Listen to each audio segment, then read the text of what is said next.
प्रथम अध्याय। व्यास जी ने कहा, एक समय की बात है, नैमिषारण्य तीरथ में शनकादिक 88,000 ऋषियों ने पुराणवेता श्री सूत जी से पूछा, हे सूत जी, इस कलियुग में वेद विद्या रहित मनुष्यों को प्रभु भक्ति किस प्रकार मिलेगी तथा उनका उद्धार कैसे होगा। हे मुनिश्रेष्ठ, कोई ऐसा व्रत अथवा तप कहिए जिसके करने से थोड़े ही समय में पुण्य प्राप्त हो तथा मनवांछित फल भी मिले। हमारी प्रबल इच्छा है कि हम ऐसी कथा सुने। सर्वशास्त्र ज्ञाता श्री सूत जी ने कहा, हे वैष्णवों में पूज्य, आप सबने प्राणियों के हित की बात पूछी है। अब मैं उस श्रेष्ठ व्रत को आपसे कहूंगा जिसे नारद जी के पूछने पर लक्ष्मी नारायण भगवान ने उन्हें बताया था। कथा इस प्रकार है, आप सब सुने। एक समय देवर्षि नारद जी दूसरों के हित की इच्छा से सभी लोकों में घूमते हुए मृत्युलोक में आ पहुँचे। यहाँ अनेक योनियों में जन्मे प्रायः सभी मनुष्यों को अपने कर्मों के अनुसार कई दुखों से पीड़ित देखकर उन्होंने विचार किया कि किस यत्न के करने से प्राणियों के दुखों का नाश होगा। ऐसा मन में विचार कर श्री नारद विष्णु लोक गए। वहाँ श्वेत वर्ण और 4 भुजाओं वाले देवों के ईश नारायण को, जिनके हाथों में शंख, चक्र, गदा और पद्म थे तथा वरमाला पहने हुए थे, देखकर स्तुति करने लगे। नारद जी ने कहा, हे भगवान, आप अत्यंत शक्ति से संपन्न हैं। मन तथा वाणी भी आपको नहीं पा सकती, आपका आदि मध्य अंत भी नहीं है। आप निर्गुण स्वरूप सृष्टि के कारण भक्तों के दुखों को नष्ट करने वाले हो। आपको मेरा नमस्कार है। नारद जी से इस प्रकार की स्तुति सुनकर विष्णु बोले, हे मुनिश्रेष्ठ, आपके मन में क्या है? आपका किस काम के लिए यहाँ आगमन हुआ है? निःसंकोच कहें। तब नारद मुनि ने कहा, मृत्युलोक में सब मनुष्य जो अनेक योनियों में पैदा हुए हैं, अपने अपने कर्मों द्वारा अनेक प्रकार के दुखों से पीड़ित हैं।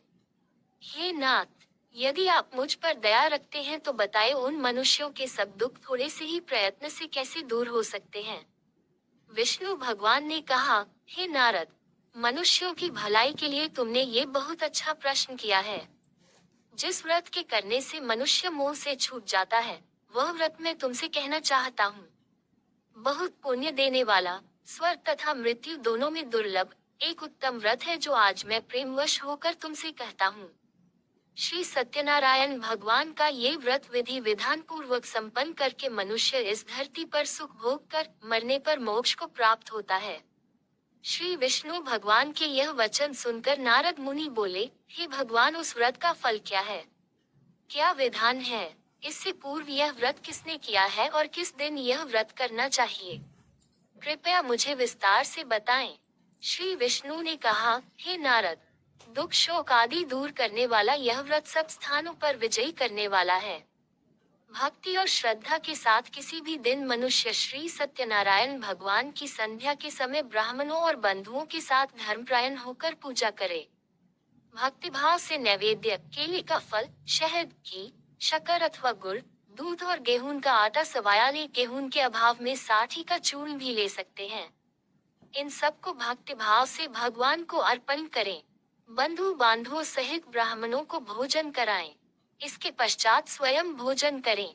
रात्रि में नृत्य गीत आदि का आयोजन कर श्री सत्यनारायण भगवान का स्मरण करता हुआ समय व्यतीत करें। कलिकाल में मृत्युलोक में यही एक लघु उपाय है जिससे अल्प समय और अल्प धन में महान पुण्य प्राप्त हो सकता है। द्वितीय अध्याय। सूत जी ने कहा, हे ऋषियों, जिन्होंने पहले समय में इस व्रत को किया है, उनका इतिहास कहता हूँ, आप सब ध्यान से सुने। सुंदर काशीपुरी नगरी में एक अत्यंत निर्धन ब्राह्मण रहता था। वह ब्राह्मण भूख और प्यास से बेचैन होकर पृथ्वी पर घूमता रहता था। ब्राह्मणों से प्रेम करने वाले श्री विष्णु भगवान ने ब्राह्मण को देखकर एक दिन बूढ़े ब्राह्मण का रूप धारण कर निर्धन ब्राह्मण के पास जाकर आदर के साथ पूछा, हे विप्र, तुम नित्य ही दुखी होकर पृथ्वी पर क्यों घूमते हो? हे श्रेष्ठ ब्राह्मण, ये सब मुझसे कहो, मैं सुनना चाहता हूँ। दरिद्र ब्राह्मण ने कहा, मैं निर्धन ब्राह्मण हूँ, भिक्षा के लिए पृथ्वी पर फिरता हूँ। हे भगवान, यदि आप इससे छुटकारा पाने का कोई उपाय जानते हो तो कृपा कर मुझे बताएं। वृद्ध ब्राह्मण का रूप धारण किए श्री विष्णु भगवान ने कहा, हे ब्राह्मण, श्री सत्यनारायण भगवान मनवांछित फल देने वाले हैं, इसलिए तुम उनका पूजन करो, इससे मनुष्य सब दुखों से मुक्त हो जाता है। दरिद्र ब्राह्मण को व्रत का सारा विधान बताकर बूढ़े ब्राह्मण का रूप धारण करने वाले श्री सत्यनारायण भगवान अंतर ध्यान हो गए। जिस व्रत का वृद्ध ब्राह्मण ने बताया है, मैं उसको अवश्य करूंगा, ये निश्चय कर वह दरिद्र ब्राह्मण घर चला गया। परंतु उस रात्रि उस दरिद्र ब्राह्मण को नींद नहीं आई। अगले दिन वह जल्दी उठा और श्री सत्यनारायण भगवान का व्रत करने का निश्चय कर भिक्षा मांगने के लिए चल दिया। उस दिन उसको भिक्षा में बहुत धन मिला, जिससे उसने पूजा का सामान खरीदा और घर आकर अपने बंधु बांधवों के साथ भगवान श्री सत्यनारायण का व्रत किया। इसके करने से वह दरिद्र ब्राह्मण सब दुखों से छूटकर अनेक प्रकार की संपत्तियों से युक्त हो गया। तभी से वह विप्र हर मास व्रत करने लगा। इसी प्रकार सत्यनारायण भगवान के व्रत को जो शास्त्र विधि के अनुसार करेगा, वह सब पापों से छूटकर मोक्ष को प्राप्त होगा। आगे जो मनुष्य पृथ्वी पर श्री सत्यनारायण भगवान का व्रत करेगा, वह सब दुखों से छूट जाएगा। इस तरह नारद जी से सत्यनारायण भगवान का कहा हुआ व्रत मैंने तुमसे कहा। हे विप्रो, अब आप और क्या सुनना चाहते हैं, मुझे बताएं। ऋषियों ने कहा, हे मुनीश्वर, संसार में इस विप्र से सुनकर किस किस ने इस व्रत को किया, ये हम सब सुनना चाहते हैं। इसके लिए हमारे मन में श्रद्धा है।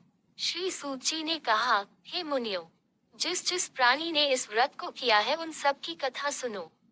एक समय वह ब्राह्मण धन और ऐश्वर्य के अनुसार बंधु बांधवों के साथ अपने घर पर व्रत कर रहा था। उसी समय एक लकड़ी बेचने वाला बूढ़ा व्यक्ति वहां आया। उसने सिर पर रखा लकड़ियों का गट्ठर बाहर रख दिया और विप्र के मकान में चला गया। प्यास से व्याकुल लकड़हारे ने विप्र को व्रत करते देखा। वह प्यास को भूल गया। उसने उस विप्र को नमस्कार किया और पूछा, हे विप्र, आप ये किसका पूजन कर रहे हैं? इस व्रत से आपको क्या फल मिलता है? कृपा करके मुझे बताएं। ब्राह्मण ने कहा, सब मनोकामनाओं को पूरा करने वाला ये श्री सत्यनारायण भगवान का व्रत है। इनकी ही कृपा से मेरे यहाँ धन धान्य आदि की वृद्धि हुई। विप्र से इस व्रत के बारे में जानकर वह लकड़हारा बहुत प्रसन्न हुआ। भगवान का चरणामृत ले और भोजन करने के बाद वह अपने घर को चला गया। अगले दिन लकड़हारे ने अपने मन में संकल्प किया कि आज ग्राम में लकड़ी बेचने से जो धन मिलेगा उसी से भगवान सत्यनारायण का उत्तम व्रत करूंगा। मन में ऐसा विचार कर वह लकड़हारा लकड़ियों का गट्ठर अपने सिर पर रखकर जिस नगर में धनवान लोग रहते थे, वहां गया। उस दिन उसे उन लकड़ियों के चौगुने दाम मिले। वह बूढ़ा लकड़हारा अति प्रसन्न होकर पके केले, शक्कर, शहद, घी, दुग्ध, दही और गेहूं का चूर्ण इत्यादि श्री सत्यनारायण भगवान के व्रत की सभी सामग्री लेकर अपने घर आ गया। फिर उसने अपने बंधु बांधवों को बुलाकर विधि विधान के साथ भगवान का पूजन और व्रत किया। उस व्रत के प्रभाव से वह बूढ़ा लकड़हारा धन पुत्र आदि से युक्त हुआ और संसार के समस्त सुख भोगकर बैकुंठ को चला गया।